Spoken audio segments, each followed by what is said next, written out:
Episode 47ல பார்த்தீங்கன்னு வச்சுக்கோங்களேன், starting சீனே நல்லாருக்குங்க. அதாவது நம்ம உத்தமன் வந்து வெற்றிய கூட்டிட்டு வந்து நிக்கிறாரு. இந்த பக்கம் வந்து ரியா, ராஜன்லாம் உட்காந்துருக்காங்க. உத்தமனுக்கு வந்து "எதுக்குடா கூப்பிட்டாங்க?" அப்படின்ற மாரி திரும்பி வெற்றிய பார்த்து, "இப்ப என்னத்தடா பண்ணி வச்சிருக்க?" அப்படின்ற மாரி கேட்பாரு. நெக்ஸ்ட் நம்ம ரகு வருவாரு. அண்ட் அதுக்கப்புறமா அந்த விஷயத்த வந்து வெற்றி கிட்ட சொல்றாங்க. "என்னடா வெற்றி மூஞ்சில ஒரு சந்தோஷமே இல்லையா? அவருக்கு புடிச்ச வேலையாச்சே குக்கிங்" அப்படின்னு நான் யோசிச்சுட்டு இருந்தேன். கரெக்ட்டா அவங்க வந்து வெளிய போறப்போ நம்ம ரியா ராஜன பார்த்துட்டு, "ஆமா அவனுக்கு பேண்ட்ரினா என்னன்னு தெரியும் நீ நினைக்கிற?" அப்படின்ற மாரி கேட்பாங்க. அப்பதான் எனக்கும் ஸ்ட்ரைக் ஆச்சு. ஒருவேளை இப்படி இருக்குமோ அப்படின்ட்டு. வெளிய போனதுக்கப்புறம் பார்த்தீங்கன்னா, நம்ம உத்தமன் வந்து ரொம்ப அட்வைஸ்லாம் குடுப்பாரு. "நீ இப்படி பண்ணணும்டா, அப்படி பண்ணணும்டான்லாம்" லென்த்தா பேசினதுக்கு அப்புறமா, நடுவுல சார்ன்னு இவரு இன்டரப்ட் பண்ணிட்டே இருப்பாரு. வெற்றி ஆனா அவர் கண்டுக்காம அவர் பாட்டுக்கு லென்த்தா பேசுவாரு. ஃபுல்லா பேசி முடிச்சதுக்கப்புறமா, "சார் எனக்கு ஒரு டவுட் சார். இந்த பேண்ட்ரினா என்ன?" அப்படின்ற மாரி கேட்பாரு. இந்த பிக் பாஸ்ல கஞ்சா கருப்பு வந்து, "இந்த நாமினேஷன்னா என்னங்கய்யா?" அப்படின்னு கேட்பாரு தெரியுமா? அதுதான் ஞாபகம் வந்தது. கரெக்ட்டா இதுல சிதம்பரம் கேரக்டர் வேற அவர் தான் ப்ளே பண்றாரு. அதே மாரி இவருமே இந்த பேண்ட்ரினா என்ன அப்படின்ற மாரி கேட்டு, அதுக்கப்புறம் அதெல்லாம் ஃபுல்லா எக்ஸ்பிளைன் பண்ணோனே, இவருக்கு ஒரே சந்தோஷமாயிடும். ஓ! எக்ஸ்ட்ராவா அதுக்கு காசுலாம் வேற குடுப்பாங்களா? அப்படிங்கிற மாரி செம்ம ஹாப்பி ஆயிடுறாரு.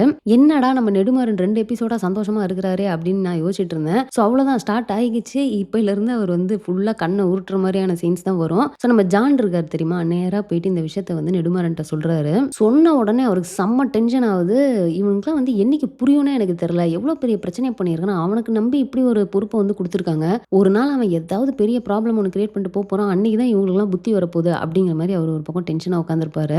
நெக்ஸ்ட் பார்த்தீங்கன்னா, அந்த மியூசிக் டைரக்டர் என்ன பண்றாருன்னா, கால் பண்ணி வெற்றிய வந்து வர சொல்றாரு. அண்ட் எனக்கு இந்த வாய்ஸ் ரொம்பவே புடிச்சிருக்குது. கண்டிப்பா நான் அவங்களுக்கு வந்து என்னோட இதுல சான்ஸ் குடுக்குறேன். நான் வந்து நானே அவங்கள லான்ச் பண்றேன் அப்படிங்கிற மாரிலாம் பயங்கர ஹாப்பியா பேசுறாரு. ஆனா நம்ம வெற்றி இதுவரைக்கும் பண்ணது பத்தாது அப்படின்ட்டு எக்ஸ்ட்ராவா ஒண்ணு பண்றாரு. என்ன அப்படின்னு பார்த்தீங்கன்னா, இது யாரு அப்படின்னு கேட்கிறப்போ, இவங்க தான் அப்படின்னு சொல்லிட்டு அவங்க வீடியோவ காட்டிட்டு, அது ஐஷு தான்றதையும் சொல்லிட்டு, அது நெடுமாறனோட பொண்ணுன்றத முதற்கொண்டு எல்லா டீட்டெயில்ஸுமே வந்து சொல்லிடுறாரு. நெக்ஸ்ட் பார்த்தீங்கன்னா, நம்ம ரியா அண்ட் ஐஷு வந்து பேசிட்டு இருக்காங்க. ரொம்ப நாள் ஆச்சு ஆக்சுவலா ஐஷு அண்ட் ரியா பேசி. ஏன்னா அவங்க வந்து ஃப்ரெண்ட்ஸ் தானே. அங்க வந்து ரியா வந்து சொல்றாங்க, "இது மாரி தீபக்ட்டருந்து எனக்கு கால் வந்துட்டே இருக்கு. பட் நான் தான் எடுக்கிறதே இல்ல." அப்படின்னு சொல்றப்போ, நம்ம ஐஷு வந்து சிங்கிள் பேரண்ட்டா வந்து குழந்தைய வளர்க்கறது ரொம்பவே கஷ்டம். நீ நல்லா யோசிச்சு பார்த்துக்கோ. யோசிச்சு நீ ஒரு நல்ல டிசிஷனா எடு அப்படிங்கிற மாரி அவங்க சொல்றாங்க. அண்ட் இந்த பேண்ட்ரி மேட்டர் இருக்கு தெரியுமா? அத வந்து நம்ம ரியா வந்து ஐஷு கிட்ட சொல்றாங்க. அதாவது வெற்றிக்கு தான் இந்த இத குடுக்குறோம் அப்படின்ட்டு. ஐஷு ஃபர்ஸ்ட் ஷாக் தாங்க ஆகுறாங்க. இவ்ளோ நடந்ததுக்கு அப்புறமாவும் எப்படி அப்படின்னு சொல்லிட்டு. பட் அதுக்கப்புறம் பார்த்தீங்கன்னா வந்து வெற்றிய பத்தி ரொம்ப புகழ்ந்து பேசுவாங்க. அதாவது அவனுக்கு குக்கிங்னாலே ரொம்ப நல்ல இன்ட்ரெஸ்ட். இத வந்து அவன் கரெக்ட்டா பண்ணிருவான். நீ வந்து கவலையப்படாத அப்படிங்கிற மாரி சொல்றாங்க. ரியா பார்த்தீங்கன்னா வந்து ஐஷுவ பார்த்துட்டு, "நீங்க 2 பேரும் பேசிக்கிறது இல்லையா?" அப்படிங்கிற மாரி கேட்கிறப்போ, "ஆமா" அப்படிங்கிறாங்க. "Are you okay?" அப்படின்னு கேட்கிறப்போ, "இல்ல ஜென்ரலா இந்த மாரி ஒரு கேப் ஒண்ணு 2 பேருக்குள்ள ஆயிருச்சு அப்படின்னா ஒரு மாரி எம்ப்டியா ஃபீல் ஆகும் தெரியுமா? அந்த மாரி தான் எனக்கு ஃபீல் ஆகுது" அப்படின்னு சொல்லுவாங்க. நெக்ஸ்ட் பார்த்தீங்கன்னா, நம்ம வேணி அண்ட் விக்கி. இந்த சீன் வந்து ரொம்பவே நல்லா இருந்ததுங்க. அதாவது வேணிக்கு வந்து விக்கி மேல இருக்கிற அந்த கோவம் பிளஸ் அந்த பயம். ஏன்னா வந்து அவர் பிரேக்கப் அப்படிங்கிற மாரி சொல்லிட்டாரு தெரியுமா? அந்த பயம் வந்து அவங்கள வந்து ரொம்பவே இம்பாக்ட் பண்ணிருச்சு.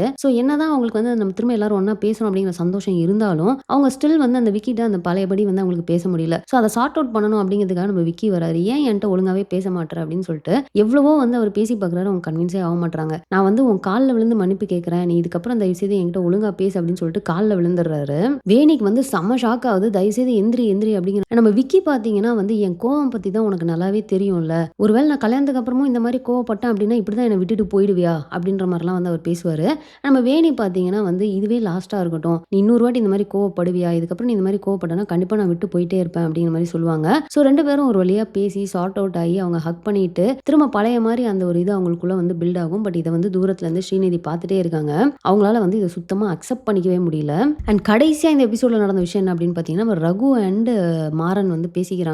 இதுல மாறன் வந்து செம்ம டென்ஷன். "நீங்க எதுக்கு சார் அவனுக்கு போய் சான்ஸ் குடுத்தீங்க? அவன் எவ்வளோ பெரிய விஷயத்த பண்ணி வச்சிருக்கான். அவன் வந்து பொறுப்பே இல்லாத ஒருத்தன். அவனுக்கு போயிட்டு ஒரு பொறுப்ப குடுத்துருக்கீங்க. நீங்க வெறும் சிதம்பரம் பையன்றனால தானே இவனுக்கு இந்த சான்ஸ குடுக்குறீங்க. நீங்க அவனுக்கு ஏதாவது உதவி பண்ணணும் அப்படின்னா, துணிமணி, பணம் அப்படின்னு ஏதாவது ஒண்ணு குடுத்து அனுப்புங்க சார்." அப்படிங்கிற மாரி அவர் சொல்றாரு. ரகு பார்த்தீங்கன்னா வந்து, "சிதம்பரம் பையன்றதுக்காகலாம் நான் ஒண்ணும் பண்ணல. பட் அவனுக்கு ஒரு சான்ஸ் குடுக்கலாம். அவன் வந்து திருந்தினா அவன் நல்லா பண்ணுவான்னு நெனைக்கிறேன்." அப்படின்னு சொல்லுவாரு. பட் இவர் எல்லாத்தையும் பேசி முடிச்சதுக்கு அப்புறம் பார்த்தீங்கன்னா, நம்ம ரகு வந்து ஒரு மாரி கொஞ்சம் யோசிக்கிற மாரி உட்கார்ந்திருப்பாரு. "அட பாவி! ரகுவையே குழப்பிட்டாரே இவரு" அப்படிங்கிற மாரி தான் தோணுச்சு. அவ்வளோதாங்க. எபிசோட் 47ல நடந்த எல்லாத்தையுமே நம்ம ரிவ்யூ பண்ணிட்டோம். எபிசோட் 48ல நடந்துச்சு அப்படிங்கிற ரிவ்யூ பண்ணி நெக்ஸ்ட் ஒரு வீடியோல போடுறோம். மிஸ் பண்ணாம பாருங்க.